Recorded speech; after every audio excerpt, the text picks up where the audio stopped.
Did Odell Beckham Jr. drop some subtle hints about Lamar Jackson's situation with the Baltimore Ravens? We talk about that, what Odell had to say at his introductory press conference. Also taking a look at the DeAndre Hopkins situation and if more wide receiver help is coming to Baltimore. Also taking a look at the newest addition to the almost Ravens squad, draft talk, and so much more coming up next here on Locked On Ravens. You are Locked On Ravens, your daily Baltimore Ravens podcast, part of the Locked On Podcast Network. Your team every day.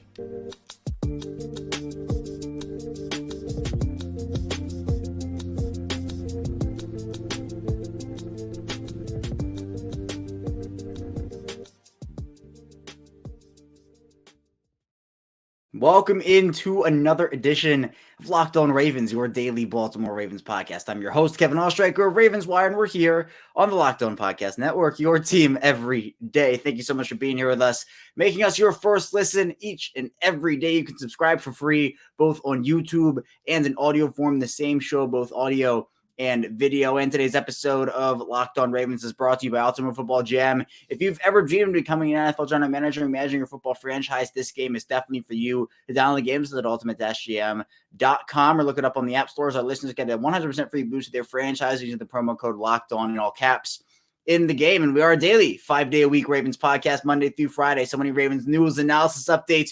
We have you covered again, video form, in YouTube, audio form, anywhere, Apple Podcasts, Google Podcasts, Spotify, etc. So any Ravens news, analysis, we have it all here. And if you have a family member, a friend who is a Ravens fan or wants Ravens content, be sure to throw them over our way. As again, we strive to do the best day of the Ravens content over here 5 days a week. But we have a lot to talk about here today. It was a big day yesterday as Odell Beckham Jr. ended up having his introductory press conference, and Eric Acosta, John Harbaugh also in attendance for that. Got a lot of good sound bites from Odell. I think a lot of people got to know him a little bit more as a person. I know that there have been some misconceptions about who he is now, as opposed to maybe who he was earlier in his career. And he admitted such growth in his press conference. So we'll talk about that in the first segment. And if he dropped any subtle hints about Lamar's situation with the Ravens, there were Lamar questions at this press conference. Then in the second segment, we'll talk a little bit more about if there's more veteran wide receiver help on the way. DeAndre Hopkins, we talked about that possibility on yesterday's show, so be sure to check that out. But we'll talk about what Darius Slay had to say on his podcast, because there were some interesting tidbits in there about Baltimore and what they could do next, even after Odell. Then finally, in our final segment, we'll be taking a look a bit into the almost Ravens first team, as we have another addition to that, according to Jess Rebick of The Athletic, and he put some great insight into how the Odell situation ended up coming together. There's an article out on that. Be sure to check that out. We'll also talk a bit about the draft. It's creeping up. We're now less than 2 weeks away from that, and the Ravens will talk about their picks, who they could trade, and if they could acquire more picks in that final segment. So let's dive into the content. A ton to talk about again here. First, starting off with Odell and in his press conference. I was really impressed. I was really impressed with Odell at his press conference. I mean, he to me is somebody who, again, he's a competitor. He wants to win, but he had a lot of insightful things to say, a lot of deep answers, and as someone who I thought really he commanded the room in a really good way. And I was very impressed. A really, really good first impression, in my opinion, for Odell. So the press conference starts with Odell. We found out his number. He holds up the number 3, and everybody's thinking, okay, well, that's the number, but wait, what does that mean for James Prochet? And then I did some digging on the Ravens website later that day on their roster. James Prochet is switched to number 10. And I tell you, I put out that tweet and people were going crazy. People were going crazy in the Twitter comments saying, wow, James Prochet is going to have to give that up again for D-Hop, or it's crazy James Prochet is going to get paid for 2 number switches in one offseason, switching from number 10 to something else. DeAndre Hopkins is coming in. So people were going crazy, but DeAndre Hopkins not a member of the Ravens. So James Prochet wearing number 10, Odell number 3, and also just a side note, Nelson Aguilar number 15. But there were some hints. I thought there were a couple here and there about Lamar's situation. Now, Odell's tone when it came to Lamar was very, I don't know if that's going to be a possibility. I'm really excited for the possibility and potentially playing with Lamar. He kind of talked to Lamar a little bit. There were 1 or 2 instances, though, where I'm like, maybe it's just coincidence. Maybe it's just, that was the wording he chose. But maybe it was a little subtle message that maybe he didn't know he was putting out there at the time. So when looking at the actual Lamar questions, there was one. Well, I'll do the first one where I thought there maybe could have been a big hint. And Josina Anderson was there, and she asked a good question about the FaceTime that I guess went viral a little bit, the screenshot that Lamar posted on Instagram. And Josina Anderson asked him about some of the words that were shared, what the feelings were in that. And, he said Lamar seemed excited, and, he didn't remember if he called Lamar or Lamar called him or whatnot, but he said he was like, truz and everything. And he said he was excited, excited about the opportunity, the possibility. And, then he went into a bit of the contract negotiations and like how he himself has been in those shoes. But then at the end of the question, he talked about how Lamar reminds him a bit of Michael Vick and how he grew up rooting for Atlanta a little bit and, 7, 8 years old and all that. But he then said, I'm excited about it, Lamar. I hope that it all works out for you and gets done. If I can hand it over to you, I'd hand it over to you, but that's out of my payroll. So I'm just excited about it. I can't wait for the opportunity. And that last sentence, I can't wait for the opportunity. So maybe he knows something about the opportunity. Maybe I'm examining this and overanalyzing it way too much. And I do not blame you if you think I am. I'm trying to just look at things in very detailed fashion and see, hey, what did he mean by this? And we can overanalyze all we want to. Only Odell knows what he meant in that moment. But I took it as, hey, if he says he's excited about that opportunity, he can't wait for that opportunity, and there was no potential in that sentence. He can't wait for the opportunity. Maybe that means something. Maybe it doesn't. I don't want to say, oh, Odell said this. It means Lamar's coming back. But maybe it was a subtle hint. Maybe at the same time, it wasn't. And he also answered a couple, a decent amount of questions about Lamar because the media was allowed to ask Lamar questions this time around. And he was asked about what the expectations of what Lamar is going to be as quarterback one and what communications did you have with him. That's what Josina Anderson, another good question from her. And Odell said that he talked to Lamar while they were out, in about, and he said that there's excited about the opportunity again. And, he then kind of went into the team leadership aspects, right? Living leadership and all that. And he's excited to get back on the field. And that was excited to him. But then at the same time, he was asked by Jameson Hensley about the assurances. Did he get any assurances from Lamar that they would be playing together? And he said he didn't get any assurances for anything, and he kind of went into the whole life is uncertain, kind of talked about that a little bit, but then deferred to Eric DeCosta and John Harbaugh and said that it would be up to them. But I know a lot of people in this instance, and especially in this moment, and just with the Odell signing in general, I would be shocked. It would feel very weird if Odell didn't know anything. If they just talked and they're like, oh, like maybe you'll be my quarterback next year. Like Lamar was clearly excited, Odell was clearly excited. And again, it could be for the possibility of that opportunity. Absolutely. That Lamar's not signed yet. He hasn't signed the franchise tag yet. We don't know what the future is. Just because the Ravens signed Odell does not necessarily mean Lamar comes back. But at the same time, there have been hints along the way. And again, just a few subtle ones, I feel like yesterday, especially in the, can't wait for the opportunity, that could play into maybe, hey, Lamar's back for at least this year.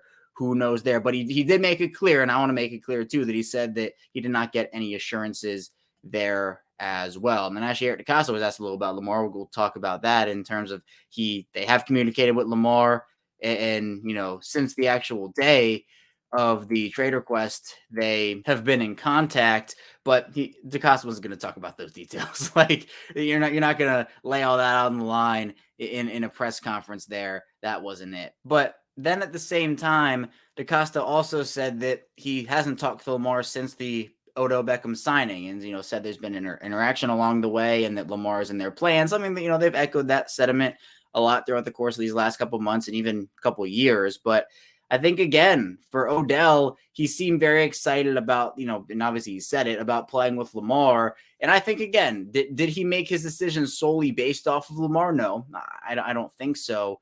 But I think in his answers, you could kind of, you could feel how excited he was to potentially, I'll use the word he used, that potential opportunity to play with Lamar. So did he drop huge hints everywhere? No.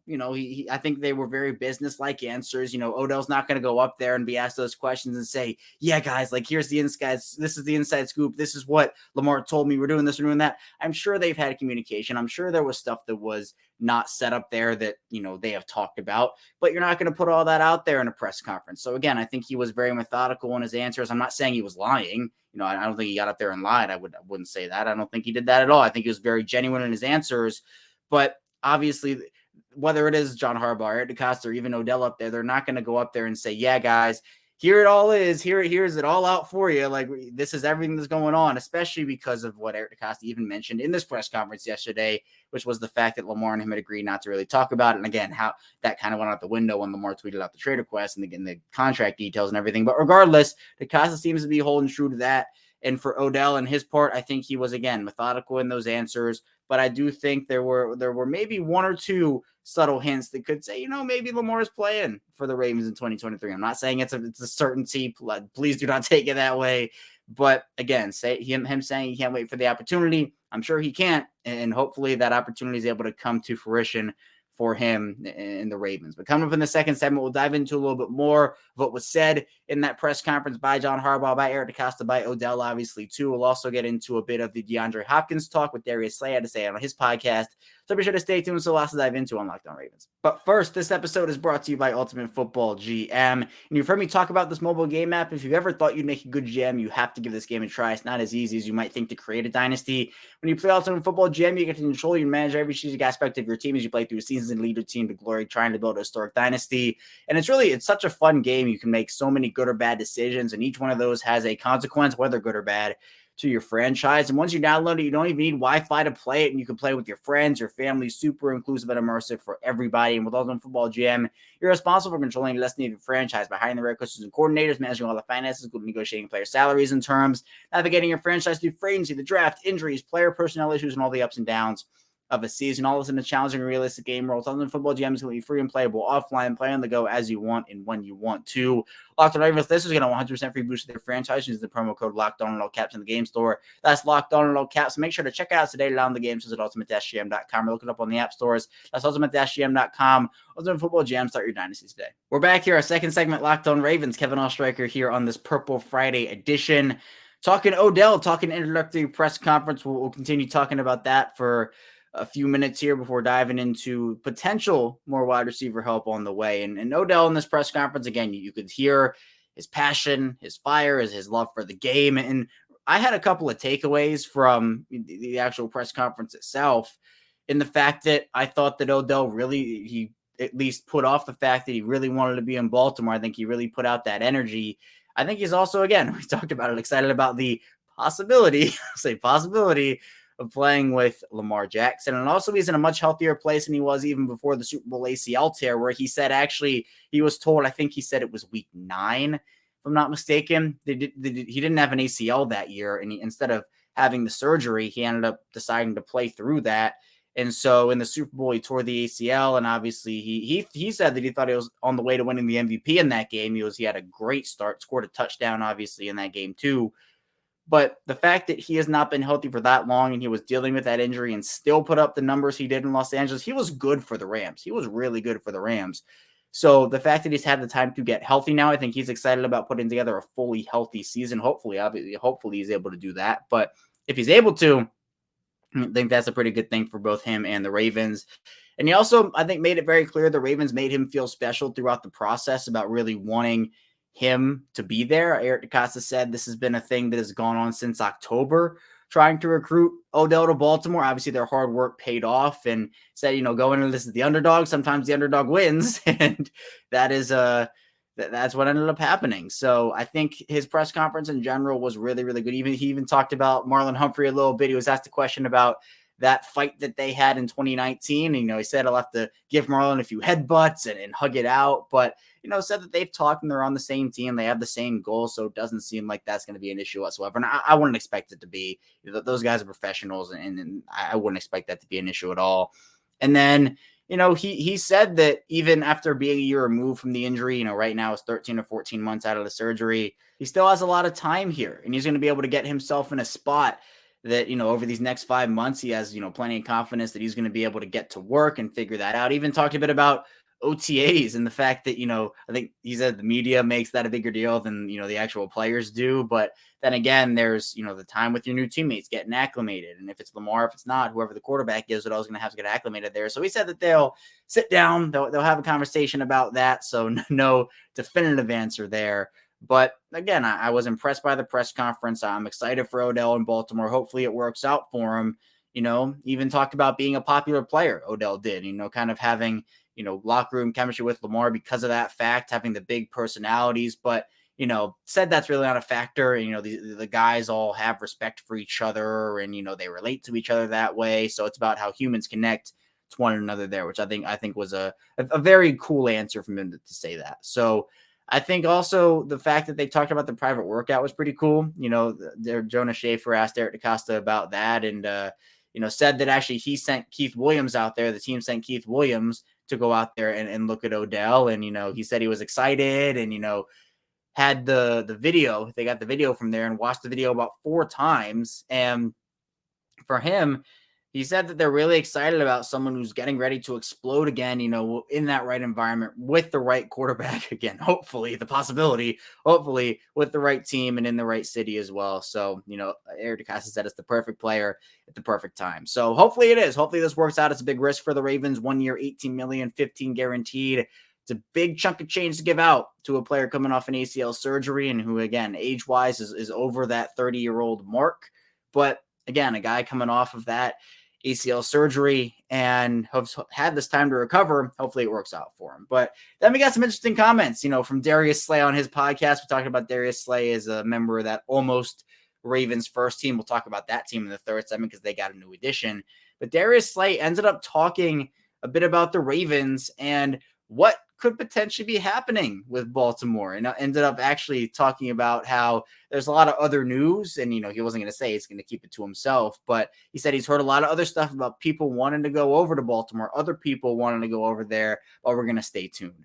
This could just be an attention grab by Darius Slay, get more popularity for the podcast. I don't know if he really knows anything. I mean, I'm sure he has communication. In fact, I know he has communication with other players. Like that's, not something I would doubt, but how much does he know about that situation? I'm sure people might have told him in passing, hey, Baltimore's an option for me, but how likely would it be with Odell in the fold? I don't know. A lot of people assume it was about DeAndre Hopkins. I would love DeAndre Hopkins in Baltimore. I mean, we talked about it yesterday, but how realistic is that option, especially with the needs they still have?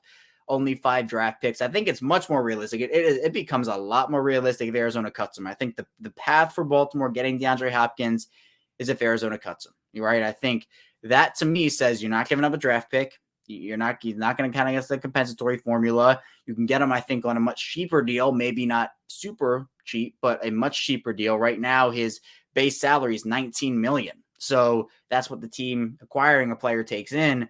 $19 million after just giving Odell at least 15, I don't know how that would necessarily work, but Arizona could just say, we're not going to trade him because right now I think the dead cap numbers are 22 dead cap this year, 11 dead cap next year. So maybe they keep him in a rebuild year and cut him next year. I don't know what they do, but maybe it's the guy. I saw Jarvis Landry's name floated. Maybe it's him. Maybe it's another veteran receiver. Maybe it's a veteran corner. I don't really know what that situation is, but for DeAndre Hopkins, I mean, again, imagine that offense. Imagine that receiver room of DeAndre Hopkins, Odell Beckham, Rashad Bateman, Devin Duvernay, Nelson Aguilar, plus Mark Andrews in the tight end room and Isaiah Likely, plus J.K. Dobbins in the running back room and Gus Edwards, and hopefully, excited for the possibility of Lamar Jackson. Hopefully it would be Lamar. So that offense would be incredible. One of the best in the entire NFL, absolutely, and especially under Todd Monken, and Odell talked about Todd Monken in his press conference too.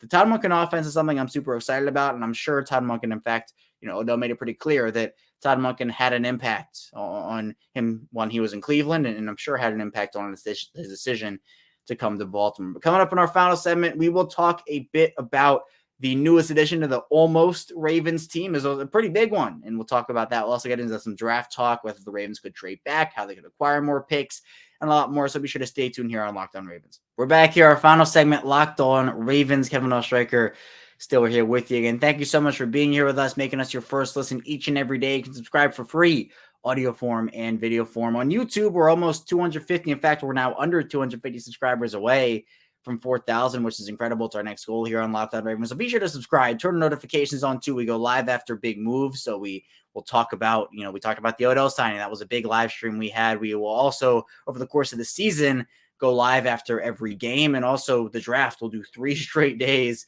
of live shows breaking down each day, night 1, and then obviously day 2 and day 3 there. But let's talk about the almost Ravens. We've had a lot of that over the course of the Ravens franchise history, especially recently, guys that almost were Ravens. The Ravens almost signed this guy, but he went somewhere else. They almost traded for this guy, but the team decided to trade him for someone else or just somewhere else in general. We have another edition of that And Cortland Sutton, according to Jess Rebeck of The Athletic, who ended up saying that the Ravens they had a deal for Cortland Sutton apparently, and then the Broncos backed out.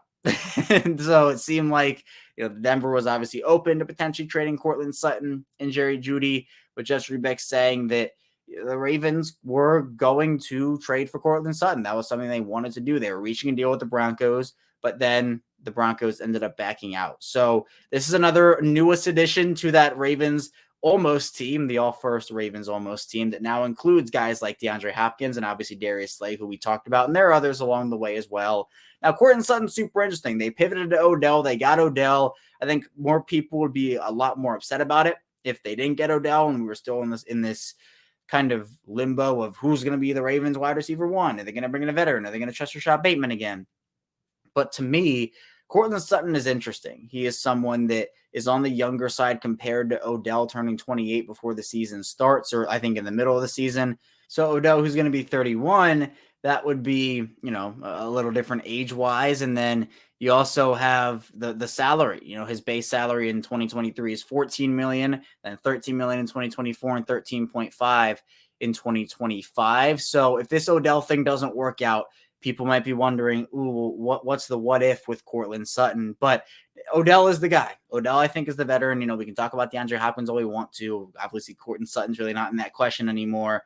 But, if we're talking about what could have been, this is what it is for the Ravens. Odell Beckham is what it is for them. And we can reassess this in a year and say, well, this really worked out and they signed him to an extension and it worked out great and it's going to be great for the next couple of seasons. Or he couldn't stay healthy. He got injured. The age caught up to him. They didn't extend him. And now they have an $11 million dead cap hit. So very risky both ways, but an interesting wrinkle, I think, in the whole situation by accounting for the fact that Cortland Sutton ended up being someone the Ravens almost traded for, someone we had identified as a target here on this show alongside of DeAndre Hopkins, Jerry Jeudy, even Mike Evans, if you want to continue going down that list of names.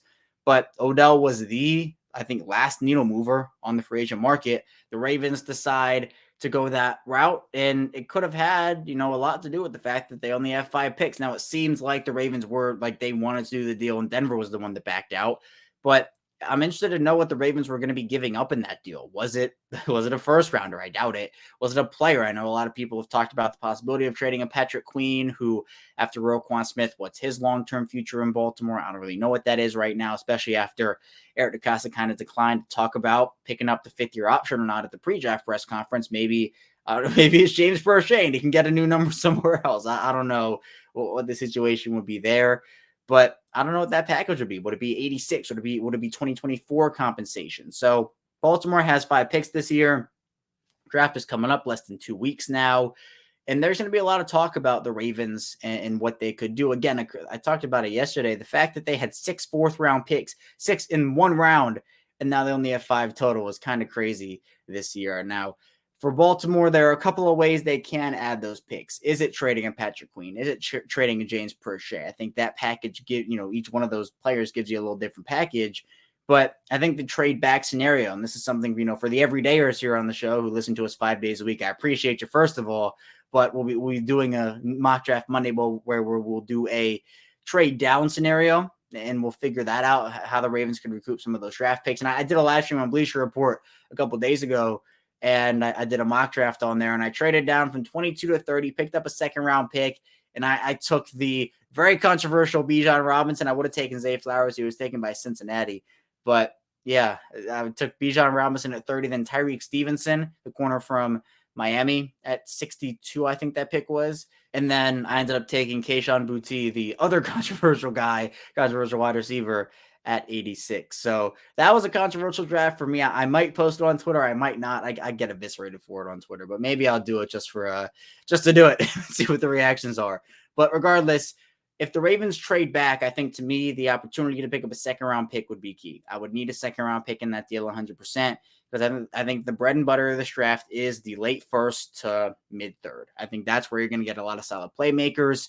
This isn't necessarily a top-heavy draft. I mean, there are a couple of really talented guys there, obviously, but I don't think it's top-heavy where you have a ton of guys that are super talented and then there's a huge drop-off. I think there's some talent at the top. I don't think there's a ton. I think a lot of it is like mid to late 1st-round talent. A lot of guys could drop. Maybe there's some sleepers or surprises that fall, I think that benefits the Ravens. But if there are 6 or 7 guys on that draft board at 22, and especially now with the needs, I think, being a bit updated with Odell, and that's the beauty of, the offseason where we do mock drafts at the beginning of the offseason, and then needs change. And needs didn't change for a while because the Ravens didn't do anything. But I think catapults wide receiver for now because they don't have anything outside of Marlon Humphrey, at least proven guys. So I think a corner would be an ideal possibility. But if it is a wide receiver, if it is an edge guy or a running back, running back's a little lower on my list. But regardless of what position it is, it gives the Ravens flexibility. So again, if there are 6 or 7 guys on their draft board when they get to 22 that they like, and they would say, yeah, we take 6 or 7 of these guys, then they could easily trade back to, maybe 4 or 5 spots, 26, 27, something like that. Pick up, hopefully, a second round pick of some sorts, and then get a guy in the second round, plus a guy you'd take at 22 anyway. So it's so interesting to kind of figure out those situations where the Ravens could end up drafting. And, I'm not saying it's impossible they'd pick at 22, but I think now there is a much higher likelihood of Baltimore going out there and saying, hey, you know what? We want to get some picks back. Eric DeCosta has been very vocal about that. I don't think, maybe they do end up with 5 picks, and that's all they do. They rely on undrafted free agency, sign a couple more veterans. But to me, I think there is ample opportunity for the Ravens to get more picks. And if they can add a corner and a wide receiver, I think edge is a sneaky need. Maybe they add a mid-round running back. And we'll talk about this on Monday and more. But there are so many ways they can go now in the draft. I think Odell just, again, freed up so much for them. Excited about Odell for what he's going to do on the field, but I'm also excited for the draft and what Odell did for their draft, because I think it changes things. I think if Odell didn't sign, it would have maybe pigeonholed them in to taking a wide receiver. Now they can still take a wide receiver if they want to, but they don't have to. I think, I wouldn't be shocked if a guy like Quentin Johnston was the pick. I know people are either very in or very out on him. I love Jackson Smith and Jigba. I don't think he's going to be there at 22. Jordan Addison, Zay Flowers could also be very solid options, but if it's a wide receiver, it's a wide receiver, and I'm totally fine with that. It would add to that wide receiver room. So we'll see what ends up happening. And the draft is exciting. It's always exciting. We're coming up again. It feels like it's come out of nowhere. Free agency came out of nowhere for me. Now the draft just is sneaking up. It's right around the corner, less than 2 weeks away. But that's all I have here today on Locked On Ravens. Thank you so much for tuning in today. Again, be sure to subscribe, follow along, both video and audio form. When we get back here on Monday, we'll do another mock draft Monday. Again, a trade down scenario. So be sure to stay tuned for that. And I'll see you right back here on Monday.